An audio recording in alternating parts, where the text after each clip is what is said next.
लोग वो थे जो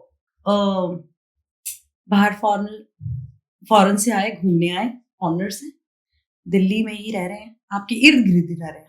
उन्होंने अपने नंबर्स लिए हुए फेक आईडी से, क्योंकि उस टाइम पे आधार कार्ड से लंबा लिंक नहीं थे और आधार कार्ड भी नहीं था, सिर्फ वोटर आई कार्ड थे।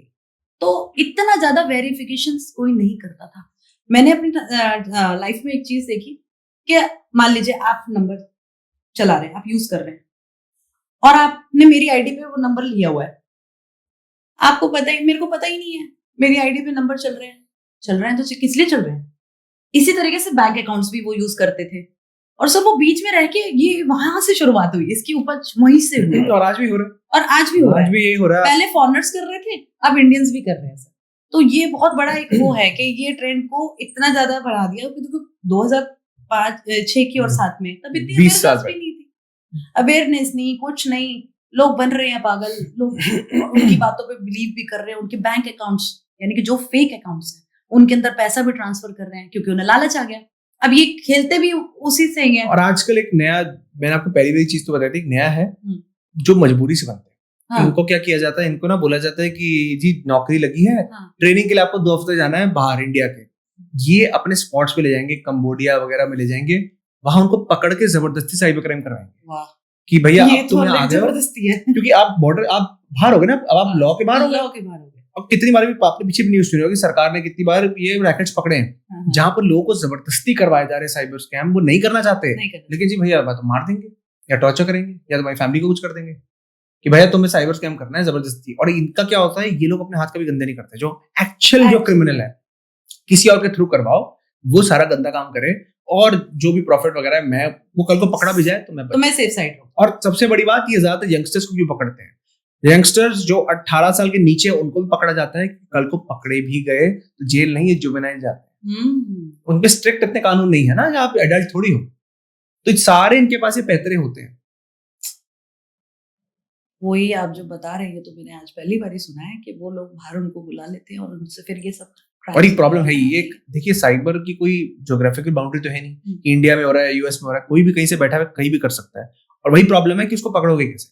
मैं कंट्री ए में हूँ, मैंने इंडिया पे किसी बंदे पे साइबर स्कैम कर दिया, अब मैं ट्रैक करके पता भी लग गया कि मैं कंट्री ए में हूँ, क्या करें? लॉ अलग है, 4 जगह बात करो, ये करो वो करो। आपने कितने लोग, आप विजय माल्या जैसे लोग देख लीजिए ना, साइबर क्रिमिनल नहीं है, लेकिन इतना बड़ा स्कैम जो दुनिया को पता है, फिर भी कहीं बैठा नहीं पकड़ पा रहे हैं, क्योंकि ये ऐसा नहीं कि चुटकियों में पकड़ा जा सकता है। बहुत बार कंट्रीज के अलग लॉ होते हैं, 4 और चीजें होती हैं, तो इतना आसान नहीं होता। और वही सबसे बड़ा चैलेंज है साइबर स्पेस में। बहुत ज्यादा है सर, वो इतना ज्यादा तेजी से जो ये सब चीजें हो रही हैं, इसे कैसे रोका जाए या इसके ऊपर क्या ऐसा करें, क्योंकि अवेयरनेस भी एक लेवल तक ही चल रही है। क्योंकि आपने जैसा कि कहा कि अवेयरनेस तो है, लेकिन साथ ही साथ वो क्रिमिनल जो माइंडसेट है वो कुछ नया लगाते हैं या कुछ नया लेके आते हैं। तो ऐसे तो सर आने वाले टाइम में तो फिर बहुत सारी दिक्कतें और परेशानी इंसान झेलेगा। आम आदमी की तो जिंदगी इस तरीके से खराब ही हुई है, समझिए। देखिए फ्यूचर तो किसने नहीं देखा, लेकिन इतना जरूर बोलूंगा कि हम थोड़े एक्सट्रीम टाइम में जिएंगे। बहुत अच्छा, बहुत बुरा, ये 2 ही चीजें आपको देखने को मिलेंगी। और देखिए लोग ना एक थोड़ी गलती करते हैं, जब मैं उनसे बात करता हूँ, वो ना क्राइम फोकस्ड है। फॉर एग्जांपल डिजिटल अरेस्ट हुआ, मैंने सब पढ़ लिया, अब मुझे आ गया। अरे यार वो सिर्फ डिजिटल अरेस्ट था, वो कहानी खत्म हो गई। क्रिमिनल बेवकूफ नहीं है कि वो फिर रिपीट करेगा, वो कुछ और नया लेगा। तो आप देखिए मैथ की तरह है, फंडामेंटल आप कर लीजिए सही, फंडामेंटल सही कर लेंगे तो कोई भी सवाल कैसा भी होगा आपको डील करने का तरीका आता है। कुछ फंडामेंटल लोगों को पता होने चाहिए। पहला देखिए, अपने डेटा की वैल्यू करना सीखिए। डेटा को लड्डू की तरह मत बांटिए, जो हमारे हम करते हैं। छोटी सी बात है, अगर मैं किसी सोसाइटी में जा रहा हूँ, मुझसे कोई बोलेगा ना जी अच्छा एंट्री कर दो, मैं नंबर लिख दूंगा बिना सोचे समझे। मैं रेस्टोरेंट में जाऊंगा, ऑर्डर देने के बाद नंबर दे दो बिना सोचे समझे।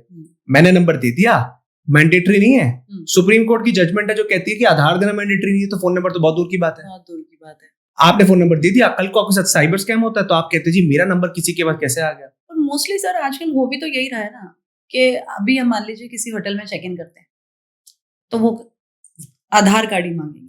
वो आधार कार्ड आपसे लेते हैं, उसको कॉपी करेंगे और एक कॉपी अपने पास रख लेंगे, फाइल में डालेंगे। और क्रिमिनल्स कितनी बार किसी एक बंदे को, और ये बहुत अलग अलग टाइम पे हो चुका है कि होटल में किसी एक बंदे को 1000 रुपए दिए, वो फाइल ले ली, सारी फाइल में जितने आधार कार्ड है वो 1000 रुपए में मेरे पास आ गए। अच्छा, आपका सवाल जो है बड़ा कॉमन सवाल है, लोग कहते हैं जी देना पड़ता है ये वो। हाँ। पहली बात मैंडेटरी नहीं है, आप समझ लीजिए, और ये मैं नहीं कह रहा, सुप्रीम कोर्ट कहती है कि इस आधार देना इज नॉट मैंडेटरी। कोई आपको बोलता है, और मैं आपको शर्त लगा सकता हूँ, 10 में से 5 बार तो आपको आधार नहीं बोला जाता, आपको बोला जाता है मुझे अपना आइडेंटिटी प्रूफ दो। अगर हमें आइडेंटिटी प्रूफ भी बोला जाता है, फिर भी आधार देते हैं। हम पैन नहीं देंगे, इलेक्शन आईडी नहीं देंगे। चलिए 5 बार तो हमें नहीं देना चाहिए। मान लीजिए 5 बार जब हमें आधार बंदा कहता है नहीं देना पड़ेगा, आपको तो देना पड़ेगा वरना हम आपको एंट्री नहीं देंगे। मान लीजिए ऐसे प्रैक्टिकल सिचुएशन है, उसके भी 2 तरीके हैं। आप गवर्नमेंट की वेबसाइट पर जाके एक तो मास्क आधार की सर्विस है जहां पे आप अपने आधे नंबर छुपा सकते हैं, और दूसरा बायोमेट्रिक्स लॉक कर सकते हैं। बायोमेट्रिक्स की वजह से तो आधार आपका इतना इंपॉर्टेंट है कि जिसमें आपके बायोमेट्रिक्स है, आप बायोमेट्रिक्स लॉक कर दीजिए, मास्क कर दीजिए, फिर आधार दीजिए। ये तो कर ही सकते हैं ना, लेकिन हम में से कितने लोग वो करते हैं?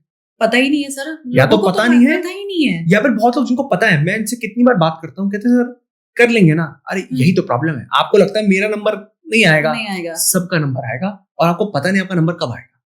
तो कितने लोग हैं वो कहते हैं जी मेरे साथ एक बार साइबर स्कैम हो गया, अब मैं बच गया। अरे कोई गारंटी थोड़ी है, ये कोई चिकन पॉक्स थोड़ी है कि जी एक बार हो गया अब पूरी लाइफ नहीं होने वाला मेरे को। नहीं हो पाएगा, सही बात है भाई। कोई एक क्रिमिनल नहीं है, अलग अलग प्रकार के क्रिमिनल, और मैंने पैसे बचते रहते हैं, बहुत मतलब एक अच्छे खासी मात्रा के अंदर है, और बढ़ रहे हैं। कहाँ अटैक करेंगे नहीं मालूम, बढ़ रहे हैं क्योंकि ये इंडस्ट्री इतनी बढ़ रही है। लोगों को देखिए at the end of the day अच्छा बंदा ना पैसे के सामने वो डामाडोल हो ही जाता है कि यार अरे इतने पैसे मेरे को मिल रहे हैं। मैं किसी क्रिमिनल से पीछे एक बार इंटरेक्शन हो रही थी, वो इतना कॉन्फिडेंट, वो खुद बोलता है, मैं उसको बोला भाई तुम मतलब, वो मुझसे शेयर कर रहा था इन शॉर्ट कि यार मैं ऐसे करता हूँ वैसे करता हूँ। मैंने कहा भाई, मैं आपसे पूछने वाली थी ये सवाल कि जब आप किसी क्रिमिनल को, साइबर क्रिमिनल को ऐसे पकड़ते हैं तो क्या माइंडसेट रहता है? क्योंकि इनको गिल्ट होता है या इन्हें एक वैलिडेशन होती है यार, क्या मतलब? देखिए हम लोग जब पुलिस के साथ काम करते पकड़ते तो हम नहीं, पुलिस पकड़ती है, लेकिन जब पुलिस पकड़ती है और उनसे इंटरेक्शन होता है तो 2 टाइप के मिलते हैं। या तो एक मजबूरी वाले जो बेचारों को करना ही नहीं था बट उनको धकेल दिया गया। कुछ लोग तो भाई उनको टेंशन ही नहीं, उनको पता है अभी बेल हो जाने वाली, उनको पता है अभी बस कुछ देर में हूं मैं तो। या फिर पकड़ा भी गया तो प्रूफ इतनी नहीं, देखिए क्योंकि कानून प्रूफ पे चलता है, मतलब गिल्ट नहीं है जरा सा भी कि क्या गलत किया। अब वो इम्यून हो चुके हैं ना। देखिए वो कहीं ना कहीं डिफेंस मैकेनिज्म भी होता है। अगर कोई मर्डरर है, उसको पता है मर्डर करना गलत है, लेकिन अब अपनी कुछ ना कुछ अपने आप को तो दिलासा देने की कुछ तो करेगा ना।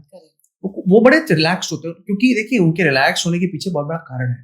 पहला कारण, साइबर स्पेस में एविडेंस को कोर्ट में प्रेजेंट करना और ये बताना कि वो एविडेंस ऑथेंटिक है, इसमें कुछ छेड़खानी नहीं की गई, बहुत डिफिकल्ट है। और उनको पता है बात कि यार हमारे खिलाफ जब एविडेंस क्या है, सबूत, अगर सबूत नहीं तो भाई कोई क्रिमिनल नहीं। वो सबूत प्रूव करने में तो हालत खराब हो जाती है, पहला।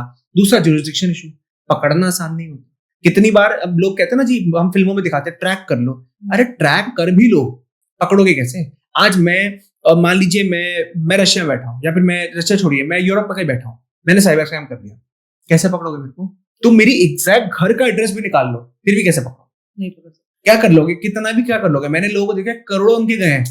मैं मतलब मैं ऑब्वियसली का नाम नहीं लूंगा, मैं किसी को जानता हूँ, बहुत रेप्यूटेड बिजनेसमैन है, करोड़ों का स्कैम हुआ इनके साथ, इनकी जान पहचान भी थी। डीएसपी एएसपी सबको कॉल किया, 2 घंटे के अंदर ट्रैक भी करवा लिया। क्या करो? बंदा बाहर बैठा है, कुछ नहीं कर सकता। मतलब इतनी पहुंची हुई लेवल पे, इतना उनके पास सारे रिसोर्सेज थे, फिर भी कुछ ज्यादा हो नहीं पाया। बट 1 मिनट, इसका मतलब ये भी नहीं है कि हम कितनी बार मनी रिकवर नहीं होता या मनी स्टॉप नहीं होता। नॉर्मल लोगों के केस में, जब नॉर्मल केसेस होते हैं, कितनी बार जब साइबर स्कैम होता है, अगर आप प्रोएक्टिव हैं, अलर्ट हैं, आपने टाइम से सब चीज रिपोर्ट की है, कितनी बार मान लीजिए किसी का 20 लाख का अगर फ्रॉड हुआ है तो 10 लाख 12 लाख रुक जाते हैं। वो ट्रांजैक्शन स्टॉप कर देता है बैंक, बट वो तभी कर सकता है जब आप जल्दी बताएंगे। आप 3-4 दिन बाद बताएंगे तो कहां से बैंक स्टॉप करेगा? एक ये भी सवाल आता है, मुझे लगता है आप शायद पूछेगी भी कि यार किसके पास जाए?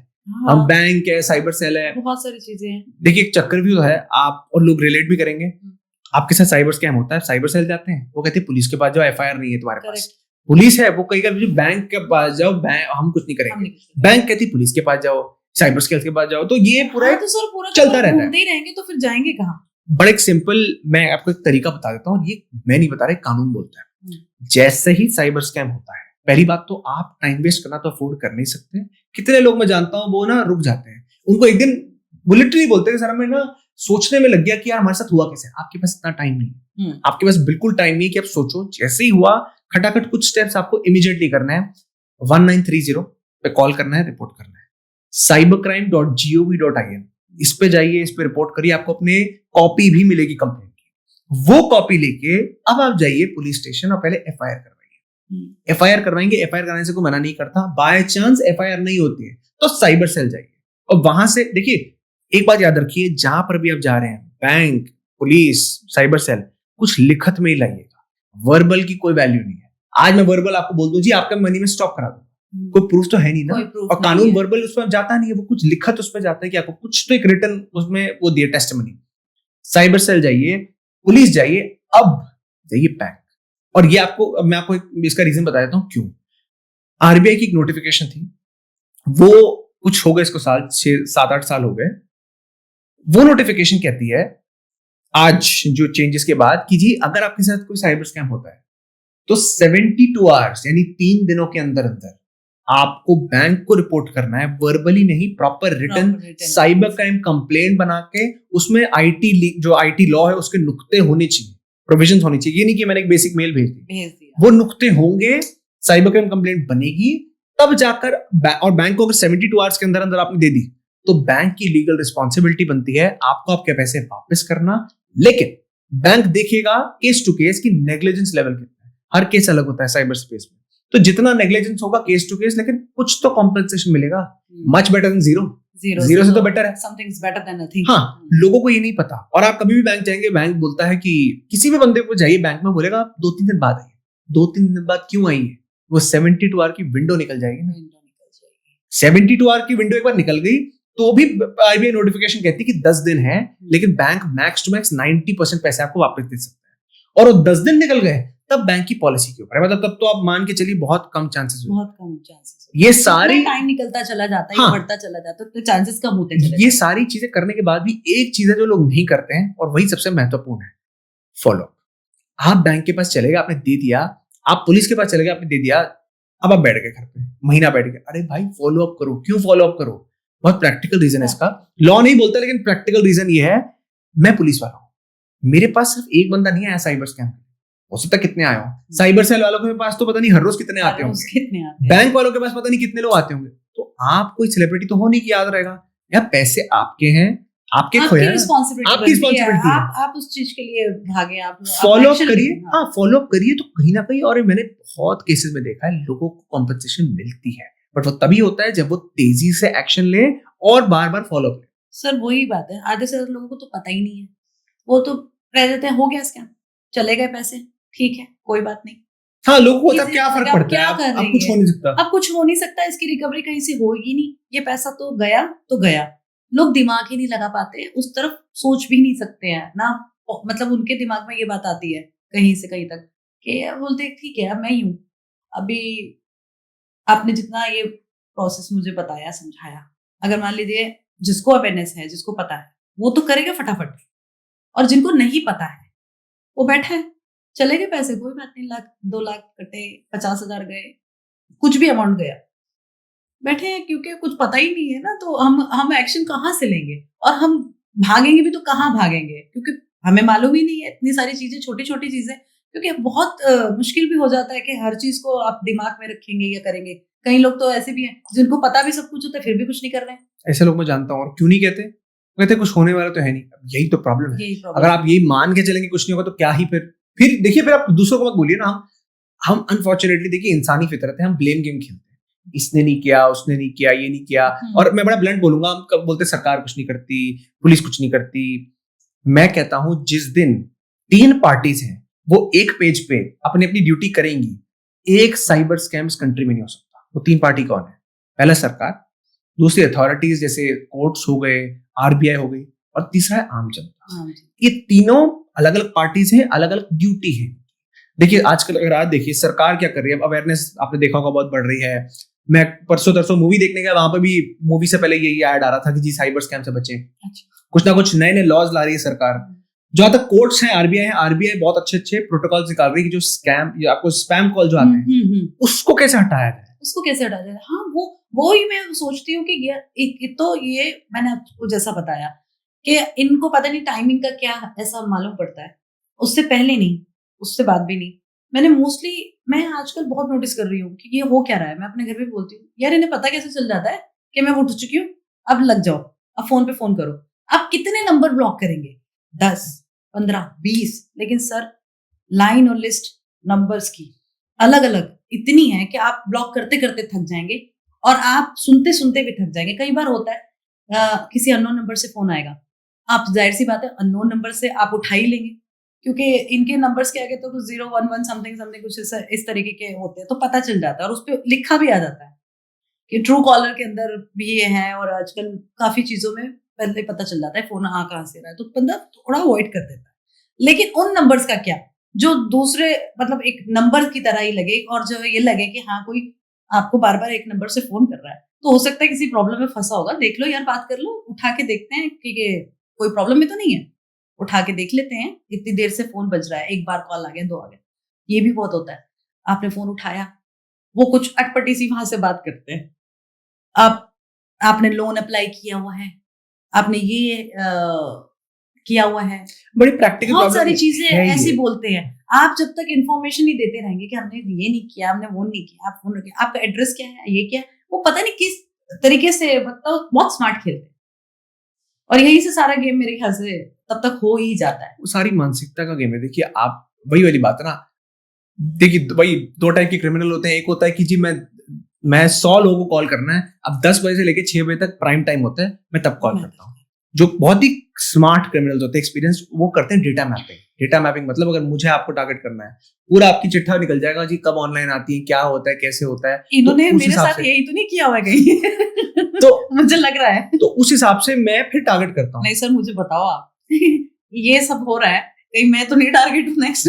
नहीं देखिए एक शब्द है जिसको हम कहते हैं साइलेंट हैकिंग। साइलेंट हैकिंग क्या होती है? लोगों को लगता है जी हैकिंग मतलब मेरे फोन में घुस गया, पता लग गया। साइलेंट हैकिंग होती है आपके फोन में घुसा भी, आपको पता भी नहीं, वो सिर्फ वो इंस्पेक्शन करने आया है कि आपके जी क्या हो रहा है, क्या नहीं हो रहा है। इंस्पेक्शन क्या करने आया, क्या एक्टिविटी है, क्या करता है, क्या नहीं करते। और देखिए आज हम सबका डेटा या हिस्ट्री जो है गूगल वगैरह सबकी, वो इंटरनेट पे अवेलेबल है।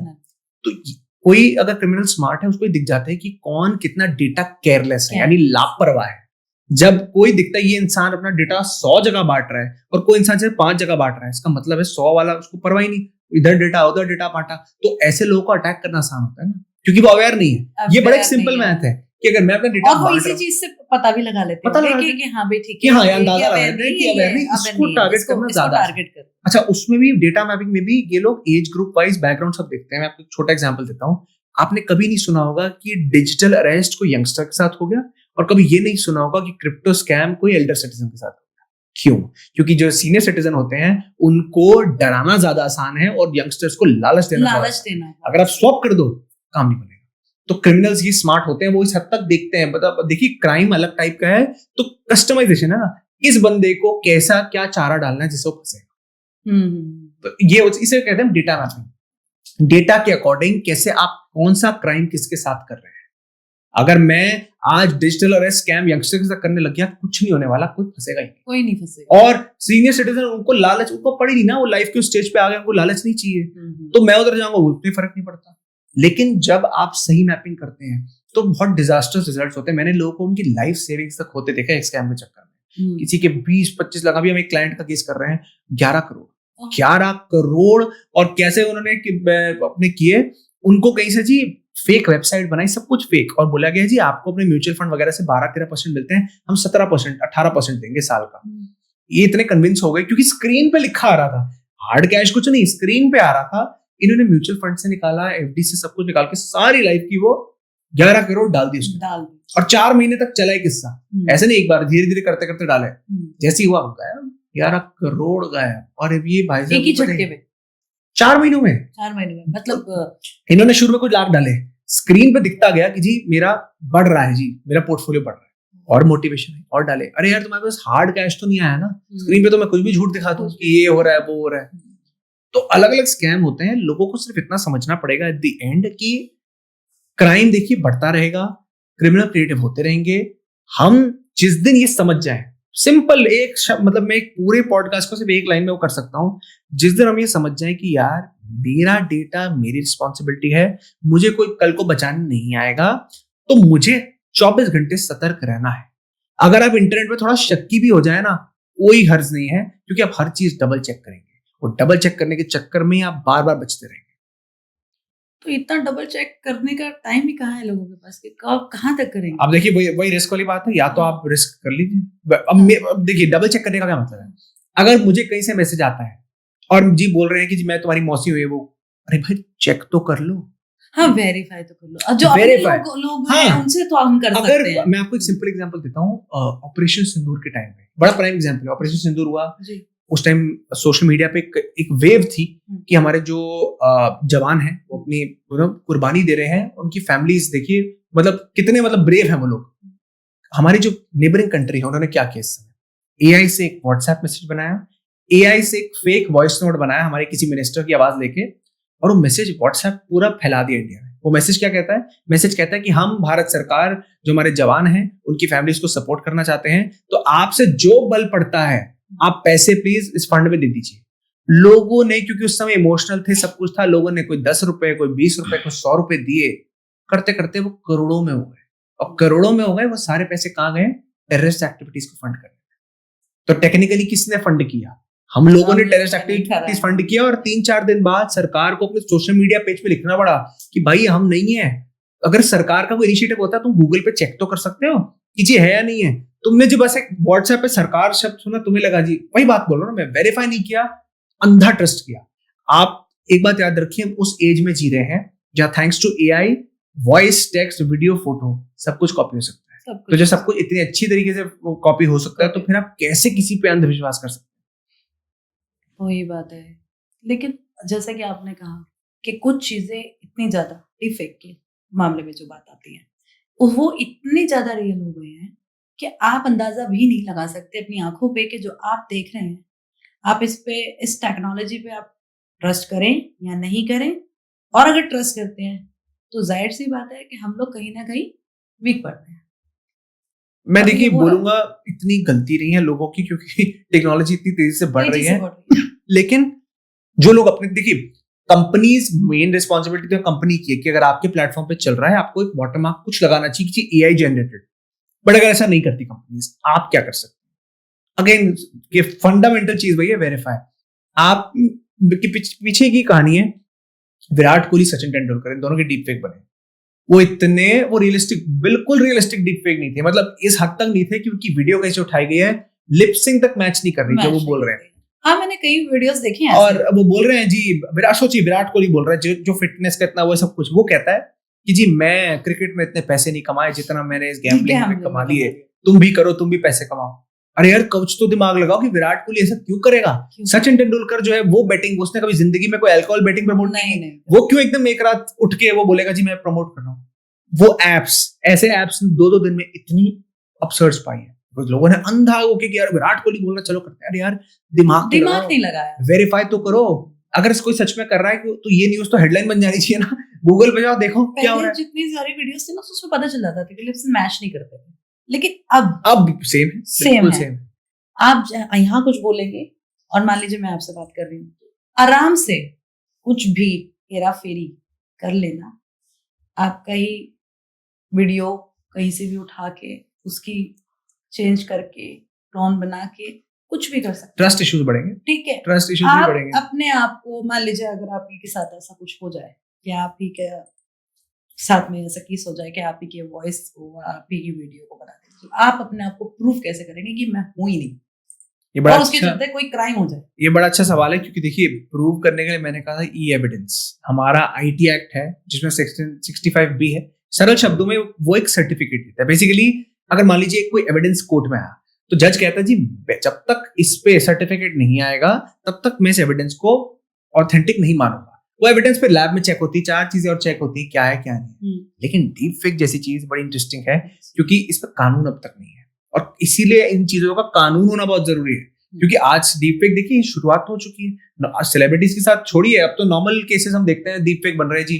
स्कूल स्टूडेंट हो रहे हैं, कॉलेज हो रहे हैं, प्रोफेशनल्स हो रहे हैं, लोग अंधाधुंध डीप फेक बना रहे हैं, अपने आप को प्रूव करना बड़ा मुश्किल हो रहा है। तो यहाँ पर देखिए जब तक कोई बहुत तगड़ा कानून नहीं आएगा तब तक दिक्कत रहेगी। और खुशखबरी है कि भारत सरकार कह रही है डिजिटल इंडिया एक्ट, जो नया एक्ट है जिसमें एआई के प्रावधान रहेंगे, वो आने वाला है। तो मुझे बहुत उम्मीद है उस एक्ट से कि कहीं ना कहीं उसमें इन सब चीजों का जिक्र होगा, कहीं ना कहीं कुछ एटलीस्ट प्रूव करने का तो मैकेनिज्म होगा।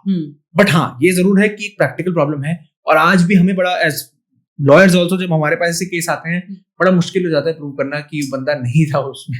वही एआई से जनरेट करके कुछ भी अगर आप लगा देते, वीडियो बना देते हैं, उसको एज ए एविडेंस कोर्ट में दिखा देते हैं, तो जज किस तरीके से उसे मतलब बिलीव करे कि ये रियल है या फेक। देखिए आजकल तो डीप फेक की वजह से जजेस ना थोड़ा एक अच्छी बात हुई है, वो वीडियोस को देख के बोल ही देते कि भाई देख रहे हैं क्योंकि यही नहीं पता क्या सच है क्या सच है क्या कुछ और प्रूफ लाइए आप, ये मैं इस पे नहीं मानूंगा, अकेले नहीं मानूंगा एटलीस्ट। हाँ इसके साथ साथ और 4 प्रूफ मिलते तब तो मानूंगा, बट ये सिर्फ वीडियो प्रूफ, क्योंकि जज को भी पता है कल को कोई डीप फेक ही निकला, कोई इनोसेंट बंदा उसको ही हमने कर दिया तो कोई तो बहुत गलत हो जाएगा।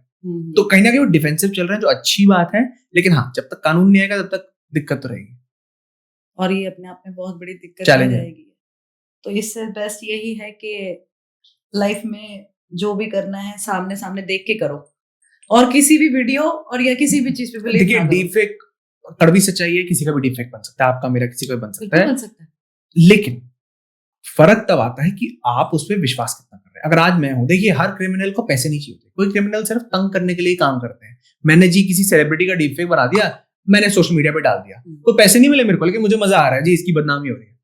कितनी रिपोर्ट्स ये कहती हैं, और ये मेरी रिपोर्ट्स नहीं सोशल मीडिया कंपनीज की रिपोर्ट्स हैं, कि लोग कुछ सेकंड्स के अंदर डीप फेक वीडियो को शेयर करते हैं, पूरा देखा नहीं, कुछ सेकंड बीते नहीं खाट, क्योंकि लोगों का मसाला, अरे ये कैसी बातें कर रहे हैं, चलो जी शेयर करो। आप इंटरनेट पे देखिए डीप फेक वीडियोस पे कितने हजारों शेयर होंगे। तो ये प्रॉब्लम कहाँ है? प्रॉब्लम क्रिमिनल नहीं, प्रॉब्लम हमारी है, हम ही तो प्रमोट कर रहे हैं। अगर कोई बंदा मिस इन्फॉर्मेशन फैलाने के लिए डीप फेक बनाता है और हम जागरूक हैं, हम उसको नहीं कर रहे आगे शेयर, तो उसका तो मोटिव ही खत्म हो गया ना। प्रॉब्लम तब आती है जब वो शेयर होता है कि जी और बढ़ाओ और करो, और सिर्फ सेलिब्रिटीज तक ये नहीं है, नॉर्मल लोगों के केस में भी, आम इंसान जो है उनके केस में भी प्रॉब्लम रहती है। और देखिए सबसे बड़ी बात है, आम इंसान के लिए उनकी रेपुटेशन सब कुछ है। एक बार रेपुटेशन गई, अब पैसे वैसे कोई मायने नहीं रखते, रेपुटेशन सब मैटर। तो डीप फेक्स बहुत बड़ा एक कारण बन रहे हैं जिससे रेपुटेशनल डैमेज लोगों का हो रहा है, और बहुत ज्यादा ही हो रहा है। और अगर ये अभी भी नहीं रुका तो और भी ज्यादा डैमेजेस हो सकते हैं, ये बढ़ेगा, ये ऐसा मेरा मानना है, बढ़ता ही रहेगा जब तक। देखिए वो आप कंट्रोल नहीं कर सकते, आप क्या कंट्रोल कर सकते हैं? खुद की अवेयरनेस कंट्रोल कर सकते हैं, कोई कानून आए तो उसको लागू हो तब हो सकता है। बट अगर हम ये सोचें कि डीप फेक वगैरह रुक जाएंगे, कुछ नहीं रुकने वाला, ये और तेजी से 10 गुना बढ़ेंगे, ये मैं लिख के देता हूँ। सर मेरा आपसे लास्ट क्वेश्चन ये है कि अब एआई का जमाना है, हम ऐसा क्या करें कि जिसकी वजह से हमें फ्यूचर में सिक्योर हो जाए, या जिसकी वजह से कुछ हम अपने आप को सिक्योर कर पाए?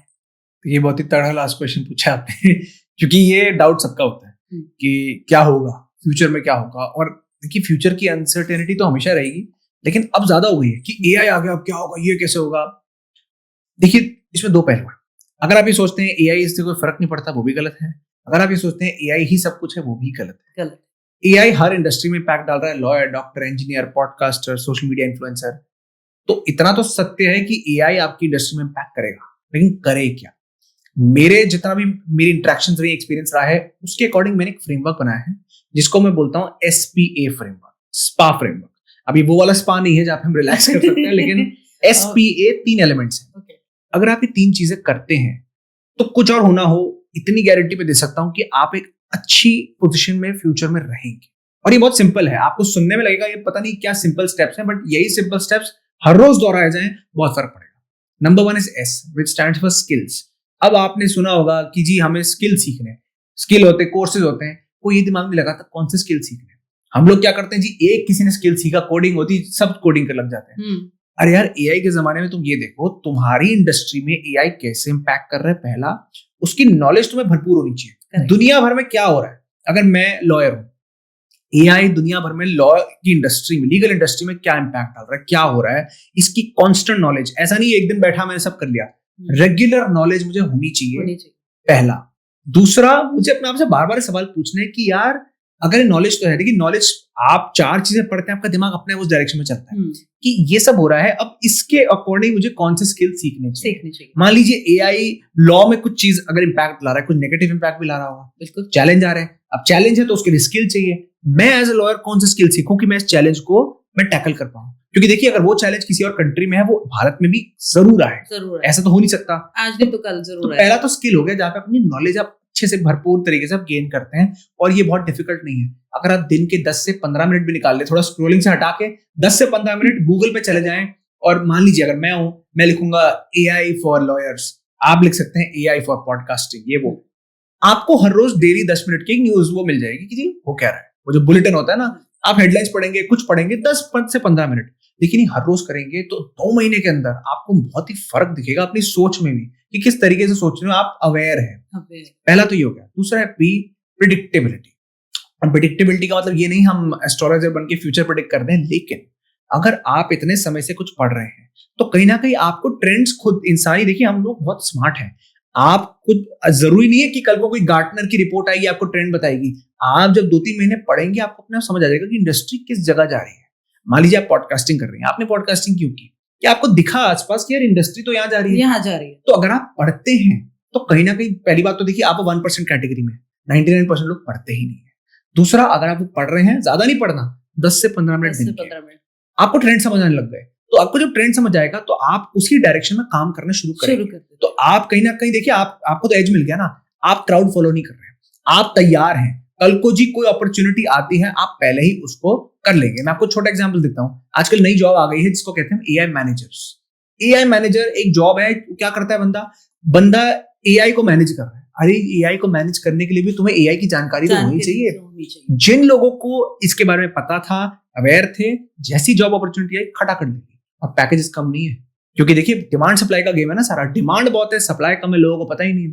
तो आप अगर पढ़ते हैं, आप बार बार ट्रेंड्स को आप देखते हैं, उसी ट्रेंड के अकॉर्डिंग जाते हैं, तो कहीं ना कहीं आप अच्छा एक एज पे रहेंगे, जिसको हम बोलते हैं ना कि एक गोल्डन अपॉर्चुनिटी है। और तीसरा हो गया अडेप्टेबिलिटी, जो सबसे इंपॉर्टेंट है। कोई भगवान नहीं है, कोई नहीं जानता फ्यूचर में क्या होने वाला है। आज जो ट्रेंड चल रहा है हो सकता है कल ना चले। बिल्कुल, अडेप्टेबल होना बहुत जरूरी है। भी तो यही है, हाँ, कि मैं आज यहाँ चल रहा है तो फिर नेक्स्ट कुछ और नया, हाँ, कि हो सकता है अगले साल बाद ये ठप हो जाए। क्या मैं इतना अडेप्टेबल हूँ कि मैं यहाँ से स्विच कर पाऊं? मैं आपको छोटा एग्जांपल दूंगा। 2023 में एक शब्द था प्रॉम्प्ट कमांड इंजीनियरिंग। इसका सरल सा इतना मतलब है कि जी आप कितने अच्छे तरीके से प्रॉम्प्ट्स लिख सकते हैं AI को। लोगों ने कहा ये नया कोडिंग है जी, प्रॉम्प्ट कमांड इंजीनियरिंग फ्यूचर है। मुझे याद है इतने कोर्सेज वगैरह यूट्यूब वगैरह सब पे थे। 2024 के एंड तक ये फील्ड डेड हो गई। क्यों? क्योंकि AI खुद आपको प्रॉम्प्ट देता है। अगर आज आप AI से कुछ सवाल पूछते हैं, नीचे 3-4 प्रॉम्प्ट को खुद लगा के दे देता है, तो आपकी जरूरत ही नहीं है।